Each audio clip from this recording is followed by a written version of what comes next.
Hope you all are doing good. என்னுடைய weight loss ஜேர்னியை பற்றி உங்களுக்கு நான் ஏற்கனவே ஷோர்ட்ஸ் மூலம் சொல்லியிருக்கேன். ஆனாலும் முழுமையான விவரங்களை உங்களுக்கு இந்த வீடியோ மூலம் சொல்லலாம் என்று நினைக்கிறேன். உங்களுக்கு இந்த வீடியோ ரொம்ப யூஸ்ஃபுல்லாக இருக்குமென்று நான் நம்புகிறேன். வெயிட் லாஸ் என்றாலே கண்ட்ரோல், எக்ஸசைஸ் அப்படித்தானே எல்லாரும் சொல்லுவாங்க. அது என்றா உண்மைதான்.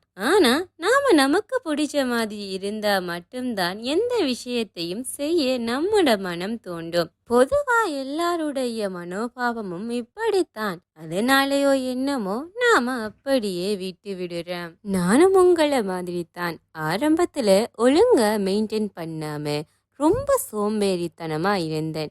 அதுக்கப்புறம் ஒழுங்கா வெயிட் லாஸ் பண்ணுவோம் என்று முடிவெடுத்தேன். நமக்கு இஷ்டப்பட்டு கஷ்டப்படுறதும் கசப்பும் இனிப்பு தான். எந்த விஷயத்தையும் யாரா அட்வைஸும் இல்லாம நம்மளே நமக்கு பிடிச்ச மாதிரி செய்தமெண்டா தனி சுகம்தான். யாரும் ஃபோர்ஸ் பண்ணி எதையும் சொன்னா பொதுவா எதுவும் மண்டைக்கு ஏறாது. அதனால எந்த விஷயத்தையும் நாம நமக்கு பிடிச்ச மாதிரி செய்யறதுக்கு தான் மனம் சொல்லும்.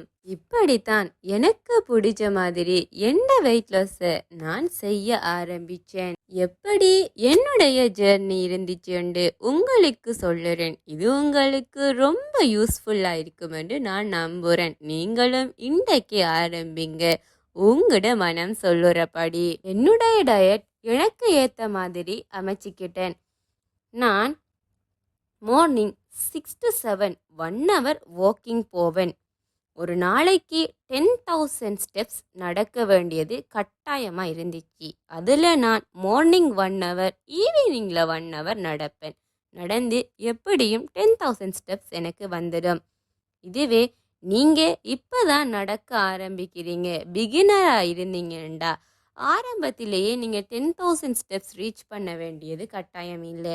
ஆரம்பத்தில் நீங்கள் ஒரு 3,000 ஸ்டெப்ஸ் அப்படி நடக்க ஆரம்பித்து கொஞ்சம் கொஞ்சமாக 3,000, 5,000, 7,000 அப்படியே இன்க்ரீஸ் பண்ணிக்கிட்டு போகிறது உங்களுக்கு நல்லா. நான் எப்படியும் மார்னிங்கில் நடக்கிற 1 hourல 7,000, ஈவினிங்கில் ஒரு 6,000 அப்படி கிட்டத்தட்ட 15,000 ஸ்டெப்ஸுக்கு கிட்ட ஒரு நாளைக்கு ரீச் பண்ணுவேன். நான் கிட்டத்தட்ட நிறைய காலமாக நடந்து வரத்துக்காக நான் வேகமாக நடப்பேன். இதுவே நீங்கள் பிகினராக இருக்கிறதுக்காக மெதுவாக ஆரம்பித்து நீங்கள் நடக்கலாம். நீங்கள் எப்படி நடந்தும் கடைசியில் ஒரு 10,000 ஸ்டெப்ஸ் வர வரைக்கும் நடக்கிறது உங்களுக்கு நல்ல. அதுவே தொடர்ச்சியாக உங்களுக்கு இருக்கட்டும். நடந்துட்டு வந்த உடனே நான் 7 வந்தேன்டா 7 மணிலேருந்து 8 மணி வரைக்கும் நான் வெயிட் ட்ரைனிங் பண்ணுவேன். உங்களுக்கு வெயிட் ட்ரைனிங் பற்றி நான் சொல்லியிருக்கிறேன். வெயிட் ட்ரைனிங்கோட சின்ன சின்ன யோகாக்களும் நான் செய்கிறது வளமை. நீங்களும் உங்களுக்கு ஏற்ற மாதிரி சில எளிய வகையான யோகாக்களை நீங்கள் பண்ணலாம். எப்படியும் 1 hour வெயிட் ட்ரைனிங்கும் யோகாவையும் நான் பண்ணதுக்கு அப்புறமா 9 o'clock மட்டும் என்னுடைய மார்னிங் சாப்பாடு பிரேக்ஃபாஸ்ட் எடுத்துக்குவேன். அதுக்கிடையில் டீயும் சேர்த்து எடுத்துக்குவேன். டீயே எல்லாரும் ஸ்கிப் பண்ணத்தான் சொல்லுவாங்க, பால் குடிக்கக்கூடாதுண்டு. ஆனால் நீங்கள் லோ ஃபேட் மில்க் குடிக்கலாம், அதில் எந்த பிரச்சனையும் இல்லை. லோ ஃபேட் மில்கில் நீங்கள் எடுத்துக்கலாம். நானும் லோ ஃபேட் மில்க் சுகர் இல்லாமல் எடுத்துக்கிட்டேன். அதுக்கப்புறமா மார்னிங் என்ன சாப்பிடுவேன் என்று சொல்லி சொன்னால் நான் ரவை தோசை, ஆட்டாவில் தோசை அதுகள் சாப்பிடுவேன். பயறு, கோபி, கடலை சாப்பிடுவேன். ஓவர் நைட் ஓட்ஸை பற்றி நீங்கள் தெரிஞ்சிருப்பேன். ஓவர் நைட் ஓட்ஸ் சாப்பிடுவேன். இது என்னுடைய காலத்தால் சாப்பாடு. அதுக்கப்புறமா என்னுடைய அன்றாட வேலைகளை பார்த்து சமைக்கிற சமையல் வேலைகள் எல்லாம் முடிச்சதுக்கு அப்புறமா எப்படியும் நமக்கு ஒரு 12 மணி மட்டும் ஒரு பசி வருகும். அந்த பசியை நாம் போகிறதுக்கு ஃபுட் சாப்பிட்ற நல்ல. நீங்கள் ஃபுட் சாப்பிடுங்க, நான் ஃபுட் சாப்பிடுவேன். அப்படி இல்லாட்டி ஒரு ஷேக் எடுத்துக்குவேன், அதாவது ஜூஸ், ஆம்லா, அதுக்கப்புறமா குக்கும்பர், ஜிஞ்சர் அதெல்லாம் போட்டு ஒரு ஜூஸ் எடுத்துக்குவேன். அந்த ஜூஸும் நல்ல. இல்லை நீங்கள் ஃபுட்ஸ் எடுத்துக்கலாம், உங்களுக்கு ஏற்ற மாதிரி நீங்கள் அதை பார்த்து செய்யலாம். அதுக்கப்புறமா ஒரு 1:30, ஒரு 2 o'clock என்னுடைய பகல் சாப்பாடு. பகல் சாப்பாட்டுக்கு நான் ரைஸ் எடுக்கிறேன்ல, 150 grams எப்படியும் ஒரு ஆள் ரைஸ் எடுக்க முடியும். ஆனாலும் நான் ரைஸ் எடுக்கிறேன்ல, ரைஸை ஸ்கிப் பண்ணி போட்டு தோசை அதுகள் தான் ப்ரோட்டீனோட மரக்கறி, சுண்டல் அதெல்லாம் சேர்த்து நான் என்ன செய்வேன்டா என்னுடைய தோசை 2 எடுத்துக்குவேன். 2க்கு கூடயா தோசையோ இல்லாட்டி 2க்கு கூடயா சப்பாத்தியோ யாராலையும் சாப்பிட முடியாது. ரைஸ் இன்னும் இன்க்ரீஸ் பண்ணிக்கத்தான் நாம பார்ப்போம். அதனால தான் நான் ரைஸை ஸ்கிப் பண்ணினேன்.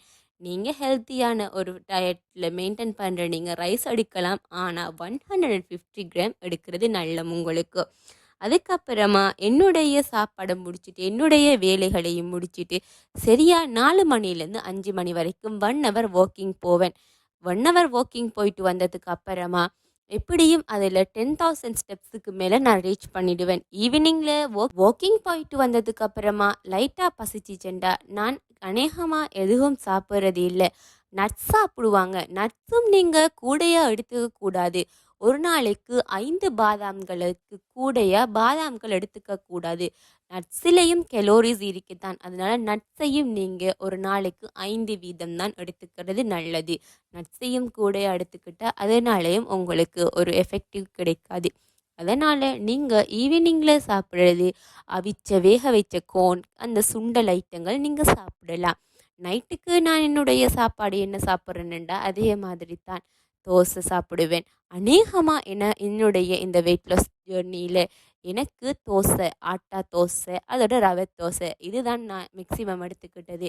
எனக்கு அது யூஸ்ஃபுல்லா எனக்கு ஈஸியாகவும் என் வெயிட்டை குறைக்க இருந்துச்சு. இப்படித்தான் என்னுடைய வெயிட் லாஸ் ஜர்னி எனக்கு ரொம்பவும் ஸ்மூத்தாக போயிடுச்சு. நீங்களும் உங்களுடைய வெயிட் லாஸ் ஜர்னியை ரொம்ப ஸ்மூத்தாக உங்களுக்கு ஏற்ற மாதிரி அமைச்சிக்கலாம். நான் எந்த விதமான ட்ரிங்க் எதுவுமே நான் எடுக்கலை. எனக்கு அது விருப்பம் இல்லை, நான் எடுக்கலை. நீங்கள் உங்களுக்கு எப்படியோ அதை ஆராய்ஞ்சு எப்படியானதுன்னு நல்லா தெளிவானதுக்கு அப்புறமா நீங்கள் எடுங்க. அது உங்களுக்கு நல்லது. அதுதான் உங்களுக்கு சரியானதாகவும் இருக்கும். இதோட என்னுடைய வெயிட் லாஸ் ஜேர்னியை உங்களுக்கு முழுமையாக நான் சொல்லிட்டேன். இந்த வீடியோ உங்களுக்கு ரொம்ப யூஸ்ஃபுல்லாக இருக்குமென்று நான் நம்புகிறேன். உங்களுக்கு இதை மாதிரி வேறு என்ன வீடியோஸ் வேணுமென்றாலும் கமெண்ட் பண்ணுங்கள். நீங்கள் தர ஒவ்வொரு லைக் அண்ட் ஷேர் தான் எனக்கு பெரிய ஒரு மோட்டிவேஷனாக இருக்கும். லைக் பண்ணி கட்டாயம் ஷேர் பண்ணி என்னுடைய சேனலை